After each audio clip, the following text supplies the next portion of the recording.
Atenção, mas... Pessoal, vamos lá? Por favor, senhor Flávio Barros. Só... Esse vem aqui meu papel de falar.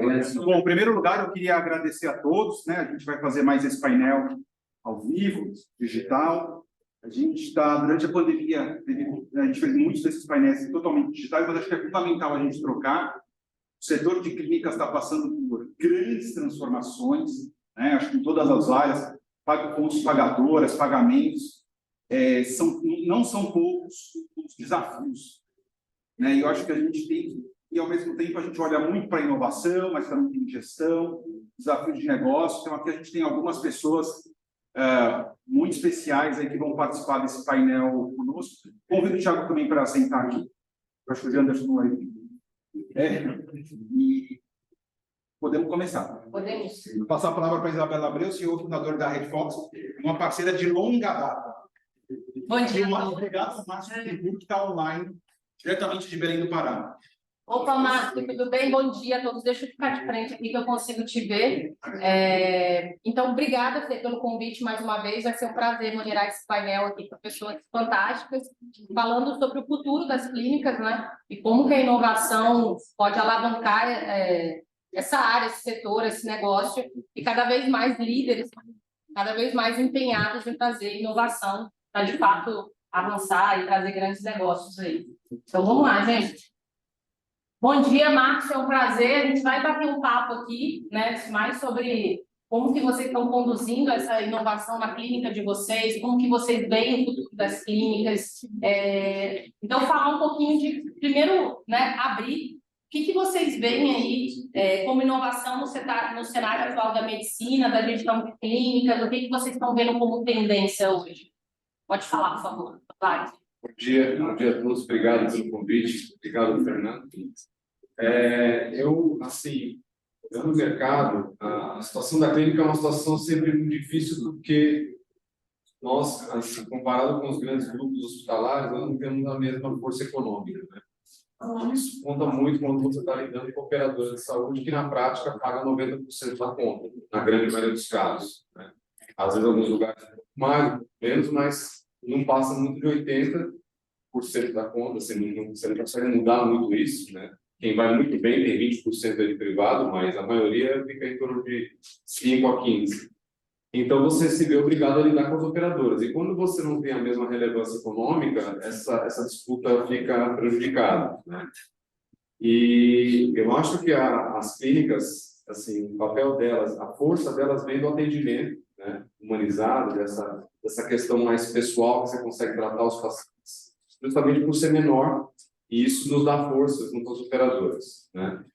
Mas eu acho que o grande caminho de inovação, que talvez ainda não tenha sido, acho que muita gente já pensou nisso, mas acho que ninguém conseguiu organizar isso de forma ainda, uma forma concreta, que é você conseguir mostrar para a operadora o custo-benefício de estar numa clínica ou do que você está apresentando como tratamento, como desfecho, né? Então, se fala muito disso, mas ninguém conseguiu organizar isso ainda.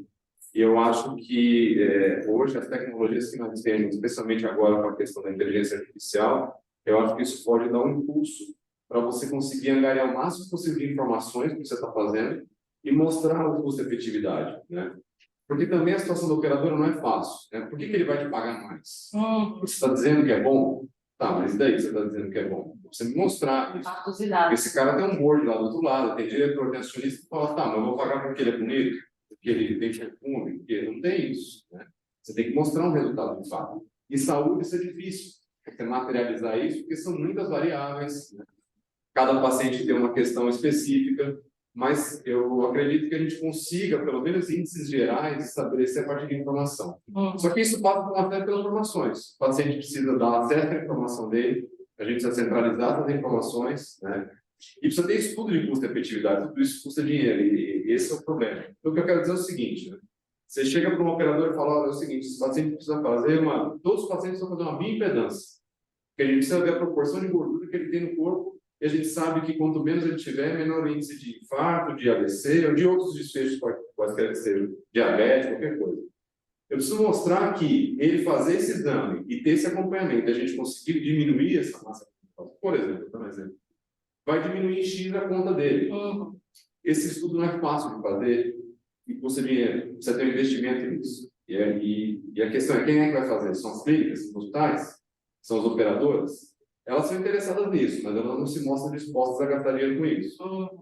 Hoje, quem mais investe em informação e estudo são as farmas, são as grandes farmas, porque eles têm um interesse direto em vender medicação. Só que a gente sabe que grande parte do cuidado com a saúde não vem de remédio, vem de hábito de vida. 80% da sua saúde, com certeza, é determinado pelos seus hábitos de vida, muito mais do que remédio. E isso é um negócio que está em aberto. E até mesmo do que fatores genéticos, né? Porque muita gente fala, ah, não, mas já é genético, mas o genético é muito pequeno com relação ao que você, como você vive, com o que você come, né? O que você faz. Não tenho dúvida, e isso está cada vez mais provado. Tudo bem, a genética influencia. Existem tipos específicos de genes que são bem determinantes, mas isso é minoria. A grande maioria são coisas que você controla. Exato. Só que a gente precisa mostrar esse custo-efetividade para a operadora e para quem está consumindo. E isso não é fácil de fazer. Mas acho que a grande inovação que está em aberto, que a gente não conseguindo mapear de forma adequada, é quais são as intervenções e quais são as que têm melhor custo-efetividade. A gente tem coisas, assim, inúmeras coisas pontuais, mas isso não está centralizado ainda. Eu acho que esse é um grande passo, que você ter esses metadados aí juntos e conseguir mostrar do ponto de vista de custo-efetividade, eu acho que esse é o grande salto que pode ser dado do ponto de vista de inovação. Existem inúmeras coisas que estão sendo feitas, né? Automatizar processos, questão de atendimento online, um monte de coisa que é bem interessante. Mas acho que elas não têm ainda o impacto que uma iniciativa dessa pode ter. Eu acho que assim, tem muita gente já atrás disso. Sim. Mas não é fácil de fazer por questão de custo e por questão de legislação também. Mas acho que esse é o grande caminho aí que, pelo menos eu vejo, como uma coisa que pode realmente trazer resultado para a sociedade que fala. Uma das coisas que a gente tem falado bastante é que, por conta do setor em si, ter esse grande embate, né? Um não quer abrir dado para o outro, sendo que o dado é o fator mais importante, que é onde a gente vai analisar. O caso da operadora, que a gente estava até numa semana passada numa discussão falando justamente sobre isso. A operadora detém grande parte dos dados do paciente. Eles sabem o que ele tem, onde que ele vai, o que ele consome. Então, a partir do momento que eu começo a ter análises preditivas, eu consigo reduzir tudo. Se eu começo a analisar os dados e falar, opa, peraí, é muito mais fácil eu atuar na prevenção, identificar que esse pode ser um paciente que vai me virar um paciente de alto custo agora, né? E evitar com que ele vire um paciente de alto custo, do que, de fato, esperar ele virar um paciente de alto custo. Então, a gente vê muito isso, realmente, o papel das clínicas, só que como o setor não está preparado para esse tipo de conversa, ou não quer estar preparado, a gente vê que o paciente ele passa a ter muita importância. Eu brinco, né? É igual o caso do Uber lá e do próprio Easy Táxi. Os táxis, eles dominavam o setor. E aí, de repente, alguém falou assim, não, mas espera aí, a partir de agora quem domina é o usuário, porque ele escolhe onde que ele pede, quando que ele pede, que antigamente você tinha que ligar, o cara não aparecia, se estava chovendo, você não conseguia o táxi.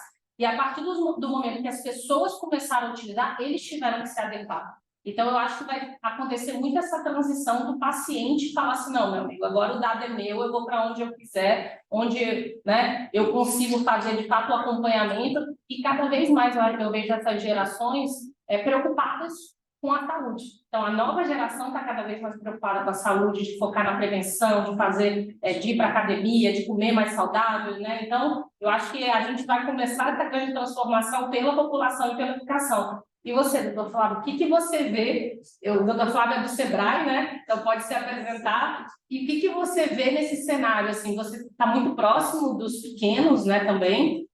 Como que você vê esse cenário de inovação dentro da saúde, o papel das pessoas? Como é que você vê, sabe?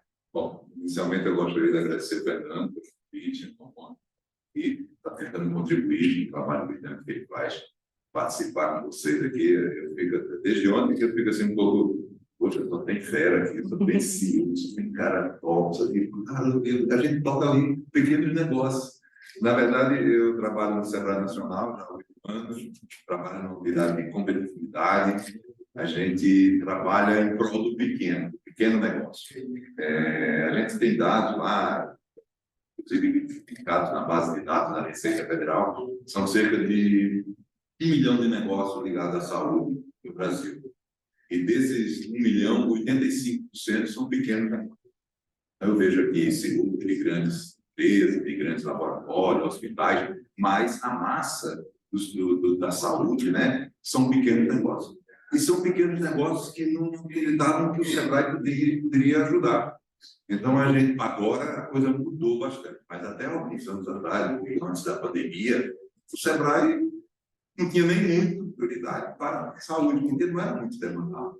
Então, com a saúde, com a pandemia, foi um dos poucos, a saúde foi acho que o terceiro menor impacto da pandemia foi no segmento de saúde. A gente levantou que era o agro, que era o menos impactado, o outro lado, e depois a saúde. E aí cresceu a importância e a gente viu que a gente tinha que apoiar o pequeno, essas transformações que estão ocorrendo, ainda mais a transformação digital, elas estão aí trazendo muita melhoria para o pequeno. Nós somos especialistas em gestão. Então, quer dizer, todo pequeno negócio tem problema de gestão. Isso aí é público notório. E outra coisa, não é problema assim, de grande monta, como a gente vê, olha, o sistema para medir o tempo que passa o paciente na UTI, para a gente minorar o atendimento, melhorar. Não, são problemas básicos. Problemas de gestão de finanças, gestão de pessoas, gestão de marketing, agora o marketing digital bombando aí com a transformação digital. Então, a gente entende que é complexo, pessoal, todo mundo fala assim, isso. Nesse ecossistema, a gente vai continuar dando todo esse apoio para melhorar, né? Para melhorar a gestão, porque a gente entende que os pequenos negócios, principalmente as clínicas, né, que é a grande maioria, clínica dentária, clínica oftalmológica, clínica médica, elas continuarão dependendo desse apoio do Sebrae. Sim. E a gente está lá trabalhando forte em transformação digital, a gente está trabalhando forte em eficiência energética, tem trazido isso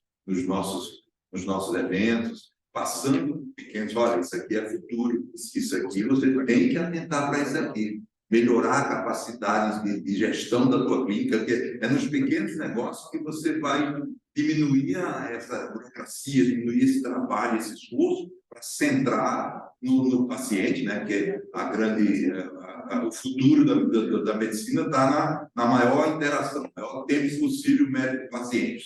E a gente entende que se a gente melhorar a gestão, melhorar essa parte backdoor, né? Que é a parte de trás, a gente vai contribuir muito para as clínicas, para os pequenos negócios de saúde. Legal. E até um ponto legal que você comentou, que assim, muitas vezes os pequenos sofrem de problema de gestão, os grandes também, né? Mas os pequenos, muitas vezes, eles têm pequenos problemas, mas que se tornam muito grandes pelo tamanho deles. E é muito bacana porque quando a gente fala de inovação, normalmente o pequeno acha que inovação são grandes tecnologias que precisam de grandes investimentos. Mas muitas vezes inovação é melhorar algo, né, que já existe, ou fazer algo que eu faço hoje de maneira diferente para ser mais eficiente, mais inovador, etc. Então, às vezes, uma mudança de um processo, mesmo que analógico ainda, já é uma inovação para aquela clínica, né? Já gera melhoria, já gera resultado. É óbvio que a tecnologia, ela serve para escalar, né, algum processo, mas desde que o processo esteja bom. Não adianta eu ter um processo financeiro quebrado e colocar tecnologia que eu só vou estar só vou aumentar o meu problema, né, com tecnologia. Isso é muito bacana, porque a gestão é a base de qualquer negócio. Não é à toa que tem um dado do próprio Sebrae, que eu acho que são 70% das empresas quebram com problema de gestão, não é isso que eu estou enganada. Sim. Então, justamente por conta disso. Então, inovar, eu acho que vale a pena a gente levar essa pauta para os pequenos, que inovar não é só grandes tecnologias ou grandes processos. Muitas vezes é uma tecnologia que já existe, você paga e custa, sei lá, R$99 por mês e que já melhora, como o caso, né, de muitas coisas de gestão financeira, etc. A inovação, ela não está só na área de conta, ela está até no procedimento. Eu lembro que uma colega minha, do Sebrae, da minha unidade, chegou e disse, eu passei por uma experiência fantástica. Isso faz tempo que ela me falou. Ela disse, eu cheguei lá e enquanto eu esperava, assim, já fizeram um pequeno questionário comigo, perguntaram algumas coisas, me levaram para conhecer a clínica, falaram dos profissionais, que doutor, mestrado, falaram de todo o portfólio do pessoal, e em seguida eu fui chamado. Quando eu entrei no consultório, começou a tocar uma música que eu tinha dito no questionário, que era a música que eu adorava. Aí eu fui, fizeram todo um trabalho de diagnóstico, né? Quando eu saí do consultório de um lanche, que era o lanche que eu tinha dito que eu gostava do pudim, sei lá o que era. E aí eu me vi assim, super bem tratada e não nem olhei muito preço, eu assinei aquele contrato. Ou seja, é uma experiência. Isso dependeu de tecnologia? Não. É gestão. É processo, processo. É padrão, né, que é o que a gente fala. Porque a gente, assim, eu até conto assim meio jocoso. Olha, médico, eu tenho filho mesmo. Ele passa não sei quantos anos estudando, depois passa não sei quantos anos na residência, depois ele vai para um serviço público. Meu filho, por acaso, é da Secretaria de Saúde, é médico da Secretaria de Saúde. Agora que ele está pensando em botar o consultório, está finalizando lá a especialização de psiquiatria dele, ele está pensando, ou seja, aos 36 anos. Aí quem é que vai dirigir esse consultório? Ele entende alguma coisa de gestão? Não. Provavelmente vai ser minha esposa, a mãe, que já não está trabalhando, ou uma secretária pública que ele arranja. Ou seja, qual é a excelência de gestão? É a gestão financeira. Então, quer dizer, são negócios que dependem muito, assim, não depende de nós, mas que a gente pode auxiliar em muito, ajudar em muito. E é o futuro, é melhorar a gestão. É o que a gente sempre está tocando. Historicamente, é gestão, sempre foi gestão. O Sebrae tem 50 anos ajudando na gestão. Se há 50 anos, não, o futuro daqui a 50 anos vai ser a gente apoiando a gestão. Daí, temos acertado. Não, e uma coisa importante que é bem legal de frisar, que assim, todo médico, quando abre um consultório, ele vira empresário. Por mais que ele não entenda que ele virou empresário, mas ele virou empresário. Por mais que ele continue atendendo na linha de frente no assistencial, mas ele virou empresário, ele tem uma estrutura para gerir. Mesmo que seja uma estrutura empreendedora, né? Então, ele precisa, de fato, entender de gestão, ou traga um sócio que entenda de gestão, de fato, que vai tocar o negócio. Mas esse ponto é muito importante. Obrigada, doutor Flávio. E você, Márcio, me conta um pouco mais aí da Rede Mais Saúde, como é que você vê... desculpa, olhar para cá. Como é que você vê a questão da inovação, o que vocês fazem de diferente, se vocês trazem inovação para o negócio de vocês, e até também essa mudança, né, como o próprio doutor Wagner falou, de como que vocês lidam com a questão da operadora, se vocês estão, né, trabalham também com operadora, ou se trabalham mais com um particular, como que funciona isso com vocês? Bom dia, pessoal. Bom dia, Isabela. Parabéns pelo evento, né? E obrigado pelo convite. Vocês estão me ouvindo bem? Tá tudo ok? Então, só contextualizando um pouco, né? Acompanhei todos os debates aí, muito contemporâneo, muito atual, que a dor que eu sinto aqui também na minha empresa. Nós realizamos por mês 40 mil atendimentos e a gente, antes da pandemia um pouco, a gente criou uma empresa de inovação e tecnologia aqui dentro da Rede Mais Saúde, que depois acabou se tornando uma spin-off e foi para o mercado. Chegou num determinado momento que a gente viu que tinha que criar um RP que atendesse a nossa necessidade. Porque hoje, a maioria dos RPs para o nosso segmento de clínica, né, clínicas digamos assim, de baixa complexidade, né, não conseguem atender. Hoje, depois de 4 anos, já tem algumas soluções já próximas disso. Então, nós criamos esse RP justamente na expectativa de minerar os dados, de a gente conseguir ter os dados do cliente, né? De conseguir entender qual é que era a jornada do nosso cliente aqui dentro da empresa. E aí a gente começou a ter a dificuldade, Isabela, muito grande de conseguir ter um omnichannel, de conseguir ter todas as informações no mesmo canal. Isso é muito difícil, né? A gente abriu uma conversa com o pessoal do WhatsApp, que eles fazem através de outras empresas aqui, né, no Brasil, e a gente criou uma API de integração com o WhatsApp, criamos os bots todos de atendimento com a API oficial. Hoje a gente agenda em torno de 300 consultas já por dia no bot oficial. Mas teve uma inteligência e teve um investimento todo que passou 3 anos dando prejuízo. Porque o WhatsApp ele cobra 25 centavos por dia, né? A janela aberta, e depois 39 centavos quando tu vai confirmar a consulta. Ou seja, nós estamos falando de praticamente 80 centavos sem o cliente vir. Imagina, eu vi o Wagner, né, falando das operadoras. Imagina, a operadora paga 70, 80 reais uma consulta, 100 que seja. Tu já vai deixar R$1 ali sem o cliente vir ou não, independente de ele vir ou não. Então, nós trabalhamos com uma clínica acessível, nosso ticket médio é baixo, né? Estamos passando por essa dificuldade no WhatsApp, né? O cliente entender, o cliente completar, a gente atende hoje 1.200 pessoas por dia no WhatsApp, né? De conseguir criar uma inteligência artificial regenerativa que consiga auxiliar o cliente nessa jornada. O investimento nisso é muito caro, é muito alto, né? Então, o que que a gente está fazendo? A gente pluga o Teams, o Microsoft Teams, transcreve as conversas, passa para o chat GPT e tenta ver as objeções, tenta ver as dificuldades, tenta ver. Só que, assim, o cientista que nos ajuda nisso, ele atua conosco uma vez por semana. E isso tudo é um investimento muito alto. A gente sabe que e assim, vocês todos falaram do tempo de investimento em tecnologia, né?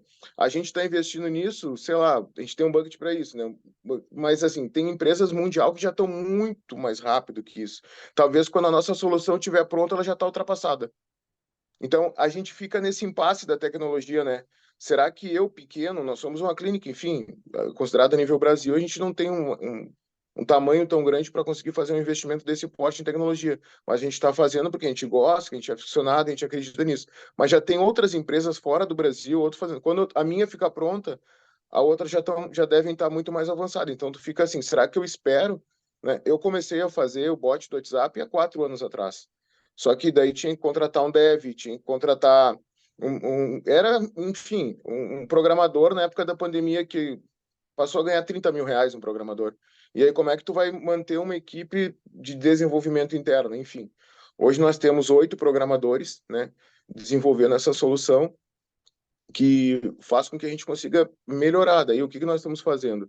Nós estamos tentando sair desses canais tradicionais, como o WhatsApp. A gente está tentando desenvolver o nosso próprio chatbot, o nosso próprio chat, né? Que o cliente vai interagir conosco na nossa plataforma, né? Porque vamos melhorar também o nosso aplicativo, porque se a gente depender do Google, se a gente depender do WhatsApp, isso vem cada vez ficando mais caro, né? A gente tem uma volumetria alta, então qualquer centavo aumenta muito. E o meu ticket também, como pessoal de operadora, é baixo. Então, e tu paga, né, Isabela? O que é mais difícil que tu paga se o cliente vem ou não vem. Ah, agendou a consulta, né? A gente já fez assim, eu acho que a gente já traqueou tudo, a gente já marcou toda a jornada do paciente, mas assim, o nosso limite é 18%. 18% vão faltar, entendeu? Vão faltar. A gente já colocou pagamento antecipado, já fizemos uma integração com a Pagar.me, que também tudo que é pagamento antecipado, tudo que tem segurança na internet, as taxas de cartões são muito mais altas, né? Então já está lá no nosso site o pagamento antecipado, tanto dos check-ups, quanto das consultas, quanto dos exames. Enfim, o nosso desafio é esse, é como uma clínica, né, que consegue fazer o investimento, consegue customizar uma solução. É o desafio. Nós estamos na Amazônia, fazer agora um pouco da propaganda aqui do Pará, né, que nós temos a COP30 em 2025, em novembro. Vai ser um grande evento aqui no Pará, a cidade está crescendo, está se desenvolvendo. Nós vamos abrir novas unidades, né, o ano que vem, estamos em plena expansão, e a nossa dificuldade é essa, né? É o custo da tecnologia, ainda é muito alto, né? E às vezes a gente tenta fazer com outras empresas, estou aqui em Porto Alegre hoje para tentar fechar com uma grande rede para a gente desenvolver algumas soluções conjuntas. Acaba tendo dificuldade, porque tem peculiaridades que não se adaptam lá. E às vezes o empresário não vê tanto essa questão da tecnologia como um grande investimento que queira se desenvolver, porque realmente uma coisa de médio e longo prazo. É bem alto. Então, assim, a minha contribuição é essa, né? Nós estamos à frente, a gente continua crescendo mesmo no cenário pós-pandemia, que a gente percebe que o gasto em saúde da classe C e D vem diminuindo, a gente continua crescendo, continua abrindo novas unidades, e hoje, depois de 5 anos, eu consigo ver que a tecnologia ela começa a dar resultado para a gente. Mas é desafio de encontrar um CRM que eu consiga cadastrar um paciente que liga para saber uma consulta de R$ 80. É difícil, porque daí o CRM já vai me cobrar uma taxa também, entendeu? De captação, de tudo, né? Então, o nosso desafio é esse. É como organizar toda essa demanda dentro de uma lógica de conseguir entender toda a jornada do paciente a um valor que caiba no nosso orçamento. Então, esse é o nosso desafio. Tá bom? Primeiro, parabéns, Márcio. Eu acho que conhecendo, né, o ecossistema de clínicas, assim, essa tua visão como gestor, como dono de clínica, de olhar a tecnologia como investimento a médio e longo prazo, ela é fundamental, porque muitas vezes a gente acha que tudo dá resultado a curto prazo, né? Então a gente tem que separar muito bem o que dá resultado de curto prazo e o que dá resultado de médio e longo prazo. E olhar de fato como investimento e medir se de fato aquilo vai trazer retorno. A gente não tem dúvida, né, que a tecnologia ela vem para melhorar a eficiência, a produtividade. E aí eu estou vendo, pela sua fala, né, que você trouxe inteligência artificial, que você falou do ROI, né, que começou a dar ROI de fato depois de 3 anos, 2, 3 anos, e que você precisou sustentar isso, né? Então, de acreditar principalmente, e possivelmente você deve ter sócios, e teve que sustentar de que isso ia acontecer, essa virada de chave ia acontecer de certa. O que você pode falar, né, de como que essas tecnologias emergentes, como inteligência artificial, chatbot, que muitas vezes a gente acha, como a gente falou, né, que para o pequeno é um bicho de 7 cabeças ainda, que a gente acha que é um universo muito distante, que não vai chegar nunca. O que você pode falar sobre isso, que se é um modismo ou não, se de fato isso melhora a experiência do paciente, ou ele de fato melhora a produtividade, aumenta a receita, reduz custo, como que você vê essas novas tecnologias emergentes? Melhora, né? Depois da LGPD a gente adequou muita coisa, mas, por exemplo, a gente, através de uma ferramenta que a gente tem de BI interligada no prontuário eletrônico que isola o nome do paciente, a gente não tem acesso ao nome do paciente, apenas a condição de saúde dele. A gente conseguiu entender que na nossa clínica, né, o perfil das mulheres que frequentavam a nossa clínica para consulta ginecológica, em torno de 40% a 50% buscavam em função de doenças sexualmente transmissíveis. Então, a gente também conseguiu fazer grupos, a gente conseguiu separar os crônicos, né? E a gente consegue, agora está montando palestras, está convidando algumas pessoas e direcionou também toda a nossa forma de comunicação com esse público, né? Para entender o que está se ministralizando aqui se fosse na minha carteira, né? E fora isso, entender a frequência que essas pessoas vêm na clínica, a recência que eles atuam aqui, né? Começar a criar os dados, porque no final do mês a conta vai ter que pagar. Eu sou o CEO da companhia e sou sócio também, mas eu tenho sócios também que eu tenho que defender esse investimento. E, cara, não é fácil defender um investimento alto em tecnologia, porque tem muito teste AB, tem muito teste AB. Vai dar.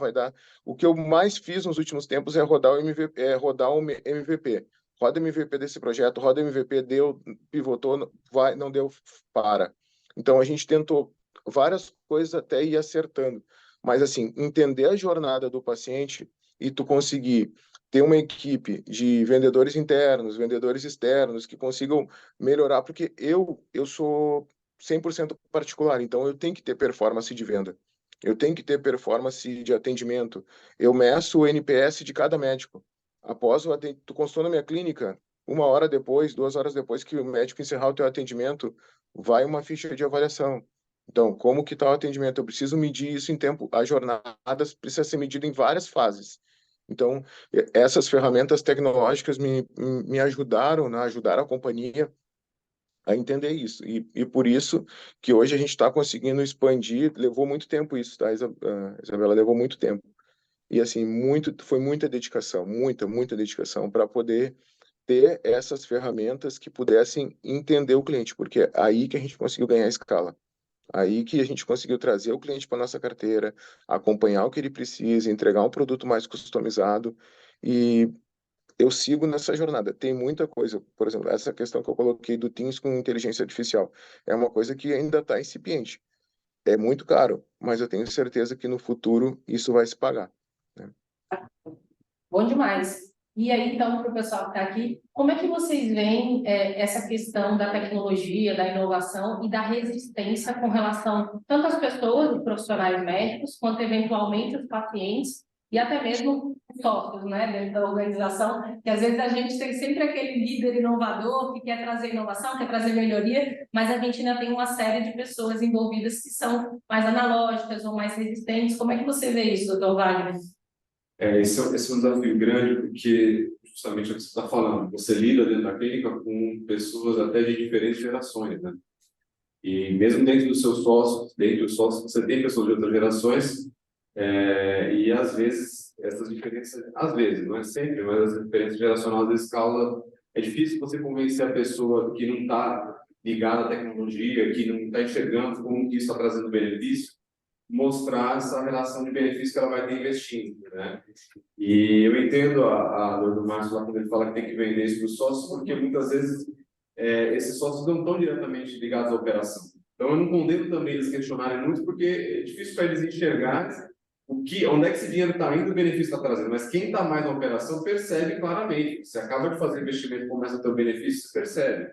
Mesmo não conseguindo medir de uma forma quantitativa clara, você percebe que a dinâmica muda. Você vender essa ideia para os sócios não é fácil, mas aos poucos você consegue. Você vai mostrando o resultado. Demora um tempo, mas você consegue vender. Agora, para as pessoas, para os pacientes, isso também é um grande desafio, porque, na verdade, o maior. Porque na nossa clínica lá, por exemplo, a gente tem pacientes muito idosos, que têm uma outra relação com tecnologia. Alguns se lidam muito bem, mas a gente tem uma faixa grande de idosos que não lidam tão bem com isso, né? E eles sentem que a tecnologia meio que afasta eles, assim, tira o acolhimento. Então, o desafio é você conseguir introduzir a tecnologia sem tirar esse acolhimento que precisa ter. Porque muitas vezes o idoso que vai lá na clínica, ele não vai só para um atendimento médico, ele quer uma atenção, ele quer ter uma conversa, ele senta para conversar com a recepcionista. Ele quer ser acolhido, ele quer ser acolhido. E aí, esse é um desafio grande. Como que você vai colocar a tecnologia e não afastar essa pessoa? E se você também criar muita dificuldade, esse paciente vai procurar outro lugar que ele vai ser acolhido. Né? Então, eu acho que isso é uma coisa para ser feita passo a passo. Eu acho que não pode ser muito radical. Eu acho que tem que ser aos poucos e o próprio paciente começar a entender que ele está tendo benefício. Sim. Isso que o Márcio mencionou do WhatsApp, a gente percebeu na nossa clínica. A gente colocou um sistema de atendimento por WhatsApp e marcação de consulta. Em um ano, eram assim, 500, a gente atendia 18 mil pessoas por mês. Atendia 500 WhatsApp por mês. Isso hoje já foi para 7 mil. Inverteu, diminuiu o número de ligações e foi para o WhatsApp. Mas foi uma coisa progressiva. Nós não fechamos um canal, nós abrimos outros e mostramos a facilidade. Sim. A hora que o paciente entende a facilidade, ele naturalmente vai migrando. Mas acho que esse é um caminho. É mostrar para ele devagar que ele vai ter um benefício com aquilo. E ele naturalmente vai buscar aquilo. Isso aconteceu com os bancos, né? Com os aplicativos. Sim. Nós naturalmente fomos deixando de ir no banco. Isso foi natural. A gente não chegou um dia falando, não vou mais no banco. Você começou a usar, até que você percebeu que você não ia mais. Até que hoje a gerente do banco pede para você e você fica ofendido. Você fala, não, eu tenho que ir no banco. Então, isso naturalmente foi acontecendo. Eu acho que você fazer devagar essa transição, mostrar o benefício aos poucos é o grande caminho. Uhum.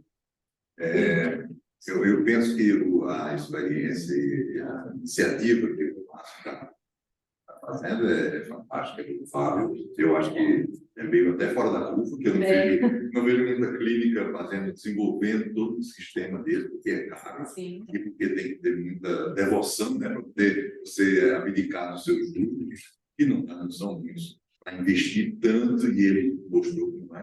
É uma empresa grande, já não é tão grande assim. A gente vê muito investimento assim, empresas bem de grande porte.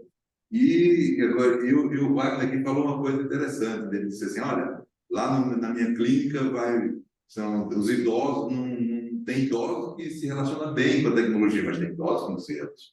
Nós fizemos um estudo há pouco tempo atrás sobre o mercado da longevidade, né? A economia prateada, e veio assim, o idoso, ele é um grande recurso de saúde, né? Sim. E muitos deles realmente lidam bem com essa parte técnica, talvez com essa vida do que mas muitos não. E eles querem acolhimento, eles querem. A gente levantou que eles precisam de um atendimento diferenciado, eles querem carinho, eles precisam de mais tempo para raciocinar, eles têm uma condição diferenciada. O jovem que chega num canto é atendido, atingiu o objetivo dele, vai embora. Não.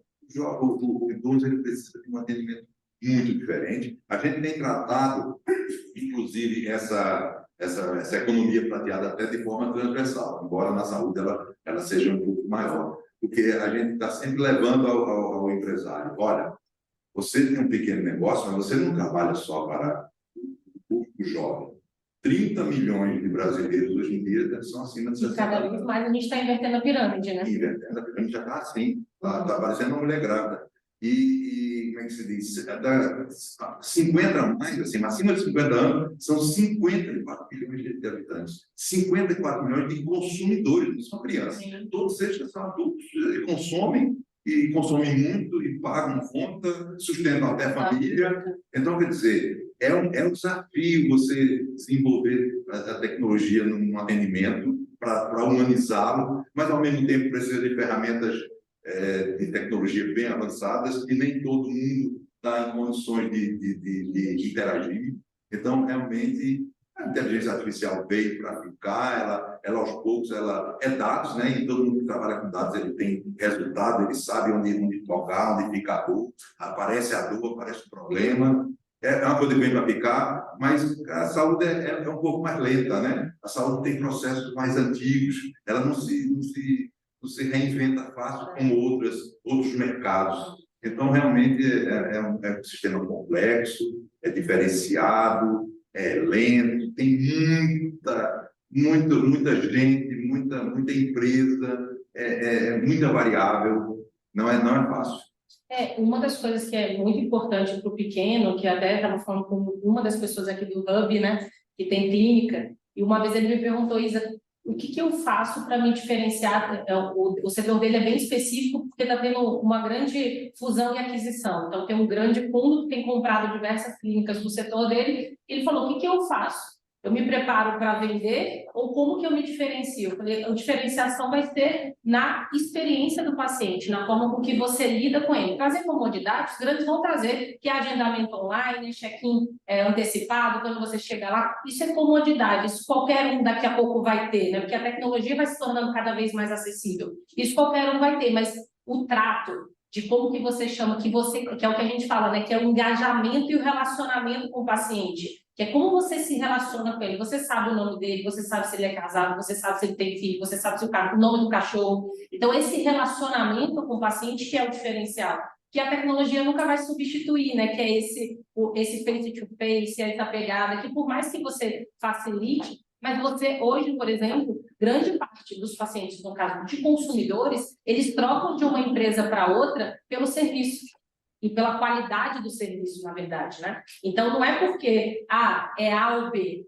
O que ele oferece em termos de tecnologia ou do serviço em si é a mesma coisa do que um e outro. O que diferencia é o atendimento, como que ele te trata, como ele te atende, principalmente quando ele tem um problema.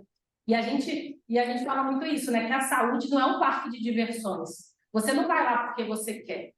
Você vai lá porque você necessita e normalmente está num estado que você está mais fragilizado, seja por causa do seu filho, por causa do seu ente querido, etc. E você precisa desse acolhimento, dessa experiência bacana, que muitas vezes não é o que você recebe, né? Você chega no hospital, chega numa clínica, aí a secretária está de mau humor, ou a secretária está fazendo a unha, está falando com a amiga sobre o que ela passou ontem na noite, e você só quer que ela olhe nos seus olhos e fale, não, tudo bem, o médico está atrasado ou não, ele vai te atender ou não, pode ficar tranquila, se você está precisando de alguma coisa, Então, esse acolhimento a tecnologia nunca vai substituir, né?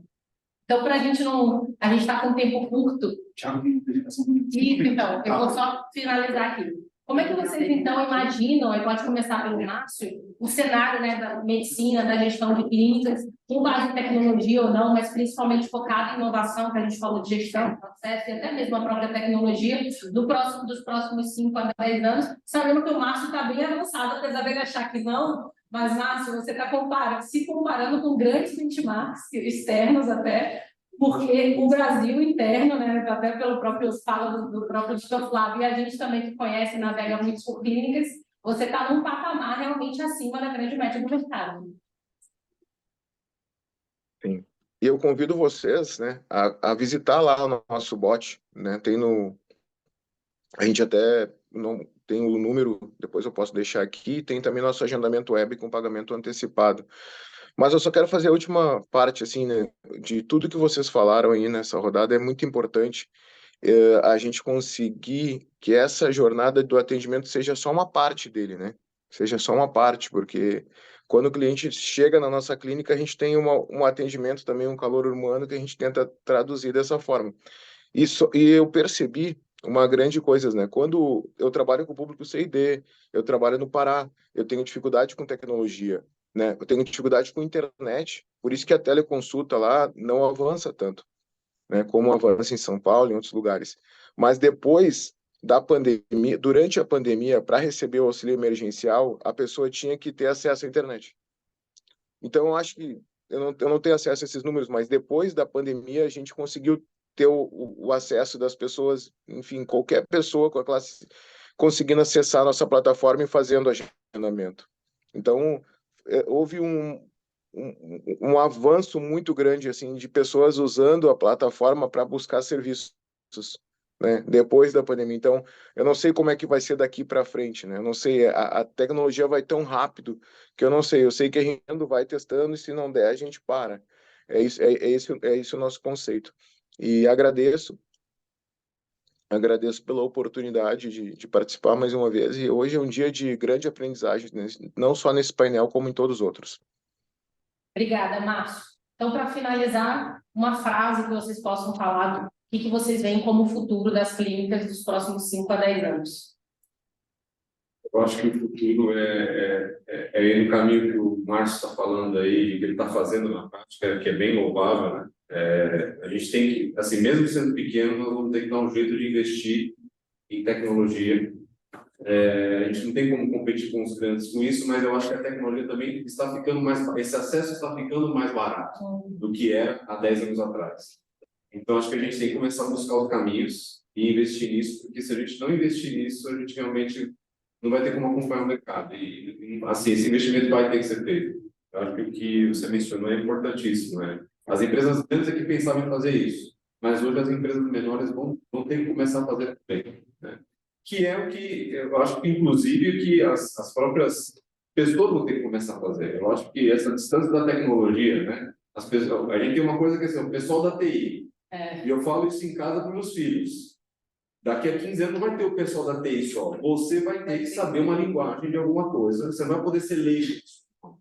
Porque na empresa vão chegar para você, não vão falar de uma planilha Excel. Vão falar, olha, precisa desenvolver um app para esse problema. Você tem um mês. Não, vai chegar nisso, não tem? Vai ser uma nova linguagem. Então, isso não é um desafio só das clínicas, mas das pessoas. Nós vamos ter que começar a mudar nosso modo de pensar e investir nisso.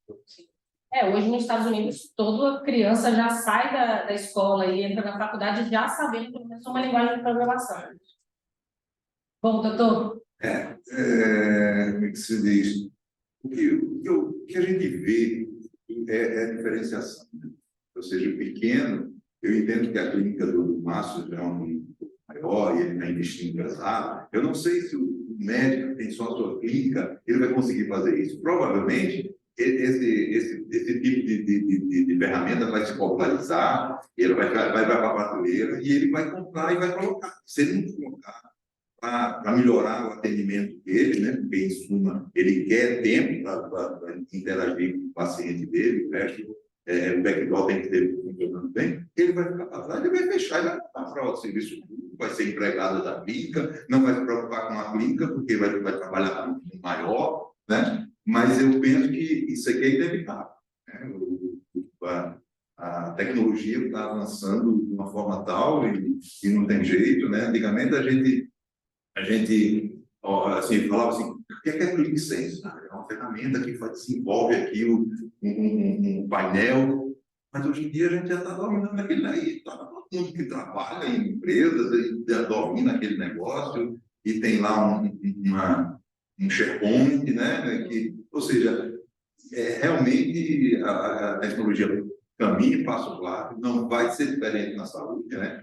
Óbvio que a saúde é mais complexa, né? O foco principal é o atendimento, o trato com o seu cliente, que é o paciente, né? Mas é diferenciação. Se você não atender melhor, não atender diferente, como eu falei daquela experiência da colega lá no consultório dentário, você vai ficar para trás. A gente quer ser bem tratado. Eu já sou idoso, eu quero ser bem tratado. Quando eu sou maltratado, eu fico a mula e vou para outro canto. Isso é verdade. Bom, gente, obrigada. Agora deixo a fala com o Thiago. Por favor, Thiago, pode assumir. Bom, bom dia a todos. Obrigado Também, pela oportunidade. Vou ficar sentado mesmo. Muito bacana o painel. Para quem não me conhece, eu sou o Thiago, sou o fundador e CEO da VLab. A VLab é uma empresa que apoia na transformação digital dos centros de diagnóstico de imagem. E achei interessante o painel. Eu tenho uma visão como fornecedor, né, para a área da saúde, e o mercado fica cada vez mais competitivo, como é o setor de saúde e diagnóstico de imagem, principalmente. São poucos os itens que a gente consegue se diferenciar. Então, explicando um pouco só do programa da VLab, a VLab ela atua, a coleta de dados médicos em vídeo, ela é, de certa forma, complexa e não é prevista na maior parte dos sistemas de diagnóstico de imagem. É por isso que hoje, quando a gente tem a necessidade de documentar um procedimento de saúde dinâmico, como um exame de ultrassom, endoscopia, em vídeo, a gente utiliza esses métodos modernos aqui, DVD, pendrive, ou mesmo a câmera do celular filmando o procedimento, né? E a consequência disso é que bilhões de dados importantes feitos nesse tipo de procedimento, eles estão sendo desperdiçados todo dia, porque a gente está gravando esse dado de maneira desestruturada, de maneira obsoleta, e devido à ausência desse dataset centralizado, a gente tem impacto em várias iniciativas onde a tecnologia poderia ajudar. Então, primeiro, você tem a dificuldade de manipulação de grandes volumes de dados, consequentemente, isso é algo necessário para a criação de algoritmos de inteligência artificial em exames dinâmicos. Você tem a dificuldade no uso desse dado para fins de educação médica ou mesmo para a experiência do paciente. Então, o que a VLab faz? A VLab ela fornece infraestrutura para coleta, né, do dado, posteriormente a sua organização e futuramente a sua exploração em vários, a gente divide isso em 4 tópicos aqui de aplicação, sendo a experiência do paciente, o diagnóstico remoto, análise de dados e dataset para IA. Então, o que eu achei interessante colocando como painel, por exemplo, a primeira solução que a VLab desenvolveu foi uma solução para gravação do ultrassom obstétrico na nuvem. E por que gravar o vídeo do ultrassom obstétrico na nuvem? Porque a mãe quer o vídeo do ultrassom dela, que é a primeira selfie do bebê dela, ela quer compartilhar com familiares, ela vai compartilhar com amigos, e ela é aquela pessoa que vai na clínica não porque ela está doente, ela vai na clínica porque ela está grávida. Então, você oferecer uma experiência diferente para essa gestante, de quem está indo lá fazer um exame de ultrassom de abdômen total, é algo que gera valor para a clínica e está entre essas experiências que a saúde permite. Então, essa solução, por exemplo, a gente tem clínicas que oferecem isso como parte do serviço, mas a gente tem clínica popular que recebe R$100 com ele fazer um ultrassom e vende a gravação por 130. Paga 10 para a gente, aumenta em 20% a lucratividade por exame. Então, a gente começou com essa solução, que depois tem um aplicativo e um monte de coisa. Quando a gente criou a tecnologia para gravar o ultrassom obstétrico na nuvem, a gente criou essa tecnologia fazendo também a transmissão ao vivo desse ultrassom. A transmissão ao vivo em baixa latência. E ao fazer isso, a gente permitiu a criação da nossa segunda solução, que é o teleimaging, que permite a teleinterconsulta, onde um médico especialista consegue orientar um residente na ponta, ou um médico lá na ponta que não sabe fazer um cardiograma, ele consegue fazer essa orientação em tempo real, porque não tem latência, e aí você tem uma série de benefícios, principalmente saúde pública, onde você não precisa estar referenciando o paciente para grande centro, nem convocando. Essas duas soluções juntas, elas geram um volume de dados muito grande. Hoje a gente lançou o VideoFlow, que é uma plataforma web que permite aos nossos clientes terem toda a base de dados de vídeo que eles criaram, que eles criam, numa ferramenta onde eles podem criar filtros avançados. Então, eu quero localizar somente clipes de diâmetro biparietal em exames de ultrassom com paciente entre 40 e 35 anos, por exemplo. Eu vou gerar uma série de clipes onde eles podem marcar esses clipes, eles podem dizer quais têm patologias grávidas e usar isso para fins de educação médica, ou exportar isso criando datasets para soluções de inteligência artificial. Então, aqui só brevemente dos nossos números, hoje a gente tem mais de 1.100.000 vídeos de ultrassom sob gestão. A gente adiciona todos os meses em torno de 28 mil exames na nossa plataforma. A gente está integrado a mais de 310 centros de diagnóstico por imagem. Estamos presentes em 6 países. E aqui no Brasil a gente atende mais de 150 clientes, incluindo aí grandes centros de diagnóstico por imagem, como DASA, Fleury, SEI, Redditor e Amsterdã. Então é isso. Obrigado. Vou ficar aqui ao longo do dia, então será um prazer conversar com todos vocês. E tiver alguma dúvida. Obrigado.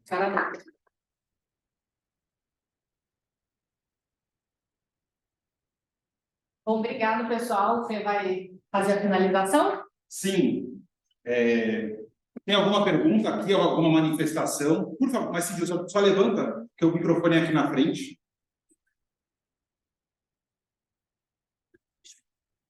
Desculpa atrapalhar aqui. Bom, não estou sendo ouvido, mas estou sendo ouvido. Perfeito. A pergunta do Tiago, primeiro, parabenizar os painelistas, é extremamente importante o ponto, tá? Altamente relevante e faz parte da realidade da maior parte dos profissionais que hoje estão no mercado. Mas a sua solução, Tiago, eu acho que ela vem ao encontro de muitas necessidades. Mas uma coisa que eu observo, e você bem comentou, eu gostaria de ouvir seus comentários a seguir, que é a respeito da baixa latência, que é necessário que em muitos locais é uma barreira técnica Enorme, né? Exato. E aí, como é que fica isso? Nos conte um pouco mais como é que você trabalha esse aspecto. Tá. Obrigado. Perfeito. Isso é algo extremamente necessário, né, com teleultrassom. Afinal de contas, não tem como o médico falar, move o transdutor para lá e isso levar 5 segundos, 10 segundos para chegar para lá. A gente fez isso basicamente com... A nossa solução ela é composta de um hardware e um software. Então, o nosso hardware ele se conecta na saída de vídeo do equipamento de ultrassom. E aí, a gente utiliza... Basicamente, a gente pega aquele sinal de vídeo, a gente transforma ele num sinal de vídeo igual a essa conferência aqui. Que é o WebRTC que a gente fala, né? Então, ao fazer isso, a gente já não tem latência mais. A gente já está transferindo esse sinal com uma latência inferior a 1 segundo. E aí, isso permite o teleultrassom. A máquina de ultrassom, por si só, ela não é capaz de fazer isso. Hoje ela não faz isso. Capacidade talvez até teria, mas hoje ela não faz. Ela já grava vídeo em formato DAI. Exato. Então já não é um formato pensado em distribuição para na internet. O nosso segredo ali, a nossa estratégia foi ter um hardware agnóstico que se conecta a qualquer equipamento, uma saída de vídeo de qualquer equipamento e transforma esse sinal. Obrigado. Mais alguma dúvida? Alguma questão, manifestação, elevator pitch? Não, muito bacana. Não, em primeiro lugar, eu acho que esse é um painel que a gente sempre, né, é um painel fundamental. Gostaria de agradecer aqui a presença virtual do meu pai, Silvio Cimbronelli Neto, que se logou há pouco. E acho que eu acho que isso é muito, na verdade, a gente tem que ser cada vez mais inclusivo.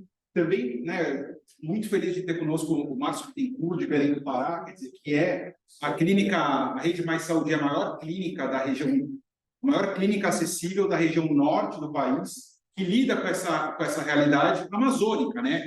Não sei se ele comentou, mas o fluxo dele, o paciente chega de barco pela manhã, tem que fazer todos os exames para poder ir embora e ter os laudos para ir embora à noite. Eu acho que a gente tem que ser cada vez ter esse olhar, né? Eu acho que ele é uma clínica extremamente sustentável. Eu acho que a gente tem alguns empreendedores aqui nessa mesa que não saem tanto na mídia. Eu acho que é impressionante, né? A gente acompanha o crescimento Veleb, Red Fox, Ana Rosa, né? E eu falo assim, olha, o Sebrae, para todos nós, é uma referência fundamental, né? Eu lembro que eu fiz um círculo de palestras no Sebrae Bahia, pelas cidades da Bahia, e você vê, quando você vai para a Bahia, você vê empreendedores que estão fazendo seu hospital, que estão fazendo seu serviço, empreendendo em hemodinâmica, né? Que estão de fato, que assim, tem muitas oportunidades dentro do Brasil, né? A gente espera que vocês se conectem a essas pessoas. Obrigado ao Márcio e a todo mundo digital pela presença. Eu acho que a gente tem que ser digital, tem que ser inclusivo, e de fato, o futuro das clínicas, né?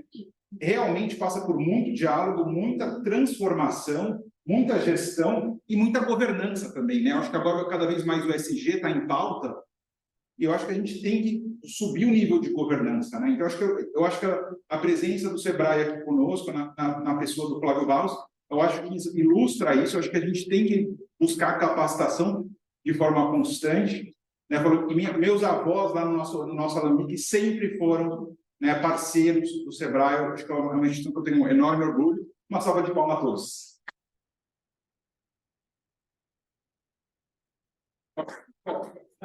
E uma foto. Hoje em dia, né?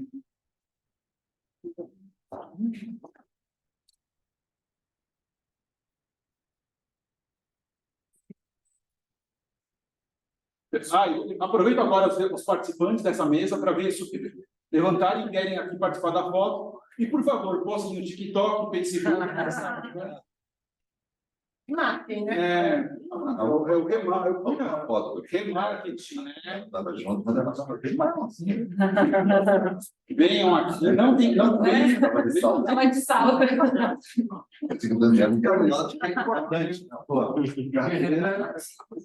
Para nós é uma alegria termos aqui conosco Roberta Rubia, Juvenal, nosso colega Everton, da Itaipu. Fazer o futebol. Nossa, bonito, hein?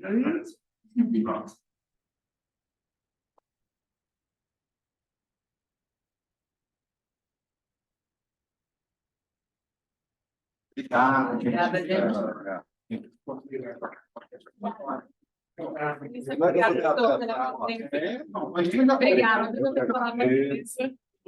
Obrigado também. Obrigado, Thiagão. Parabéns. Parabéns. Obrigado. Não, já pensou, senhor. Já pensou.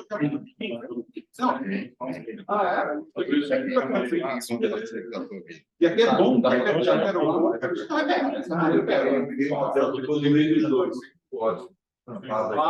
é bom. Não, gostei muito da sua presença. Muito obrigado. Aqui é uma grande amiga. Legal. Obrigado. São like.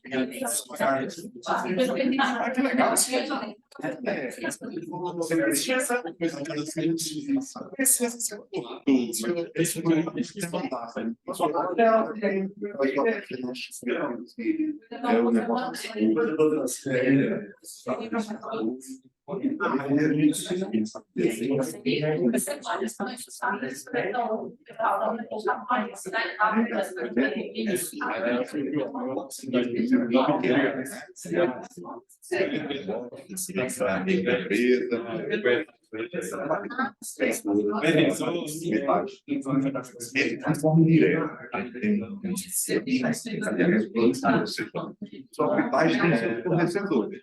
A gente trabalha. Olha, você não quer melhorar a qualidade desse tempo, tem o seu tempo. Não, vou trabalhar com o tempo. E aí eu tenho que voltar a isso.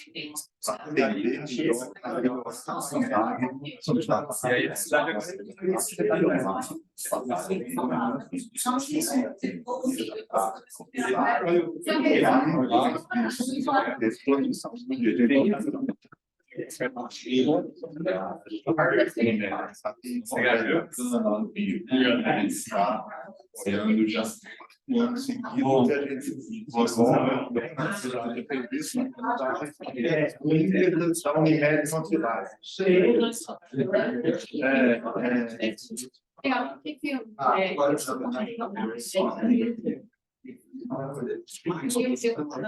Essa informação eu não tenho jogado na hora internet, mas nós podemos.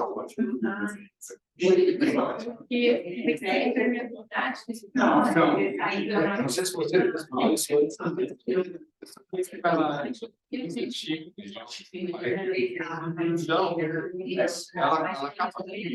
falando de se intervir, porque a gente acabou pegando pessoas C, B e A.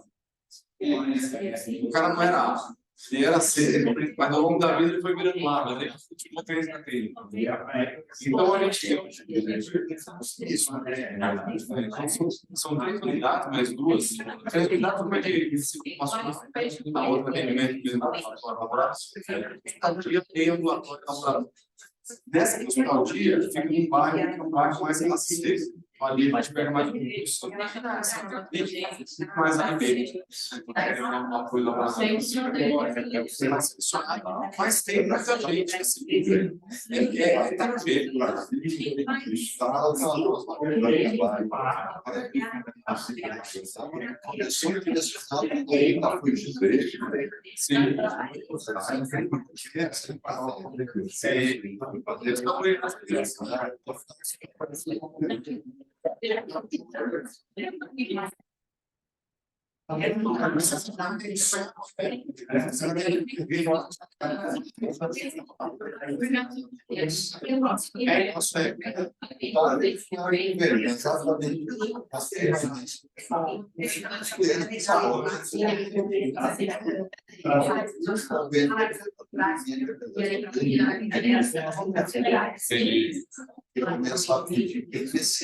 Difícil ver um 9,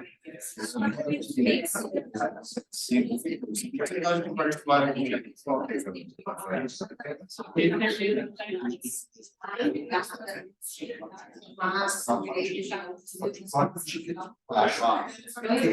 Vocês prestam serviço para auxílio ou vocês são auxílio?